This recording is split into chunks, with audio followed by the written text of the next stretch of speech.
மரபணு மாற்றம் அப்படின்றது நிறைய பேருக்கு தெரிஞ்சிருக்கு, நிறைய பேருக்கு தெரியாமலேயும் இருக்கு. மரபணு அப்படின்றது என்னன்னா, ஒரு தக்காளிக்குள்ள ஒரு தேள்னுடைய ஜீனை புகுத்தி அந்த தக்காளியை தாக்க வர்ற பூச்சிய அந்த செடியை தாக்க விடாம பண்றது அப்படின்ற மாதிரியான ஒரு scientific it's in testing stage.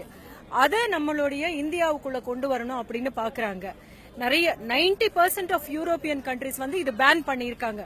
GM genetically modified food எங்களுடைய கண்ட்ரில நாங்க உற்பத்தி செய்ய மாட்டோம், எங்களுடைய கண்ட்ரிக்கு நாங்க கொண்டு வர மாட்டோம் அப்படின்னு சொல்லிட்டு இது நம்மளுடைய கண்ட்ரிக்குள்ள கொண்டு வந்து புகுத்தணும் அப்படின்னு MNCs ட்ரை பண்ணிட்டு இருக்காங்க. அதுக்கு உடந்தையா நம்மளுடைய சென்ட்ரல் கவர்மெண்ட் இருக்கு.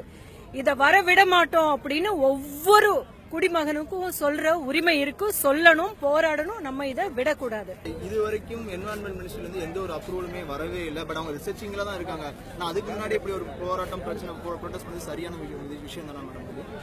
இல்ல, ரிசர்ச்ல மட்டும் கிடையாது, அத அப்ரூவ் பண்ற ஸ்டேஜுக்கு வந்திருக்காங்க. அதனாலதான் வந்து இப்ப திரும்பி நாங்க பேச ஆரம்பிச்சிருக்கோம். ஒரு கட்டத்துல கத்திரிக்காயை கொண்டு வந்தாங்க.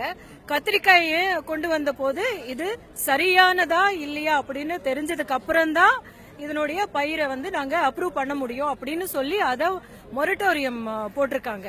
அப்போ கத்திரிக்காய்க்கு மொரட்டோரியம் போட்டுட்டாங்க. அப்போ கடுகுக்கு திரும்பி அவங்க எதுக்கு பண்ணணும்? ஃபர்ஸ்ட் ஆஃப் ஆல் ஒரு பயிரை கொண்டு வந்து அந்த பயிருக்கு சரியா இல்லையான்னு கொண்டு வந்ததுக்கு அப்புறம் தானே அடுத்த பயிருக்கு போகணும்.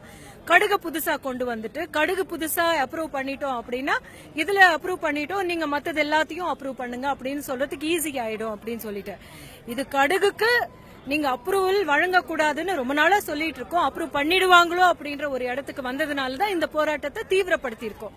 2010 வந்து காட்டனுக்கு, அதாவது பருத்திக்கு வந்து அவங்க வந்து அப்ரூவல் கொடுத்துட்டாங்க. இன்னைக்கு அதோட கல்டிவேஷன் வந்து சைனாக்கு ஈக்குவலா வந்து போய்கிட்டு இருக்குன்னு சொல்லிக்கிட்டு இருக்காங்க. கல்டிவேஷன் எத்தனை பேரு சக்சஸ்ஃபுல்லா பருத்திய கல்டிவேட் பண்ணிட்டு இருக்காங்க அப்படின்னு ஸ்டாட்டிஸ்டிக்ஸ் பாத்தீங்கன்னா தெரியும். அவ்வளோ பெரிய சூசைட்ஸ் நடந்திருக்கிறது விதர்பா இதே பருத்தி கல்டிவேஷன்ல தான் நடந்திருக்கு. எதனால நடந்திருக்கு? நிறைய கோயம்புத்தூர்ல வந்து அந்த பருத்தி பூ விரிவடையில அது இதாகல அப்படின்னு சொல்லிட்டு மான்சான்டோ இவங்களுக்கு காம்பன்சேஷன் கொடுத்திருக்காங்க. ஏன்னா அங்க கொடுத்திருக்கிற விதையில பிரச்சனை இருக்கு, உங்களுடைய கிராப் உங்களுக்கு விளைவு ஆகல அப்படின்றதுனால காம்பன்சேஷன் பண்ணிருக்காங்க. சோ இதை விட வேற என்ன வேணும் உங்களுக்கு? இந்த மாதிரி விதைகளை போடும்போது விளைச்சல் வந்து ரொம்ப அதிகமா இருக்கும், நம்ம நிறைய எக்ஸ்போர்ட் பண்ணலாம் அப்படிங்கறது. விளைச்சல் அதிகமா இருக்குன்னு எங்கேயுமே நிரூபிக்கப்படலைங்க. உலகத்துல எந்த இடத்துல நிரூபிக்கப்பட்டிருக்குன்னு அவங்களை காமிக்க சொல்லுங்க. அதுக்கப்புறம் அதனுடைய விளைவுகள்ல யாருக்குமே உடல் ரீதியான பாதிப்புகள் ஏற்படல அப்படின்னு அவங்க நிரூபிச்சா நம்ம வந்து விடலாம். அதுக்கு 50 வருஷம் நம்ம காத்திருக்கணும். ஆக்சுவலா ஒரு ஜெனரேஷன் காத்திருக்கணும். மலட்டுத்தன்மை இல்லைன்னு நிரூபிக்கப்படணும், அலர்ஜிஸ் எதுவும் வரலன்னு நிரூபிக்கப்படணும், கேன்சர் உண்டாக்கலன்னு நிரூபிக்கப்படணும். அது எதுவுமே நிரூபிக்கப்படாம நீங்க வந்து ஒன்னு திணிக்கிறது நம்மளால ஏத்துக்க முடியாது. உங்களுக்கு அடுத்த கட்ட போராட்டமா சென்னையில என்னெல்லாம் பண்ணலாம்?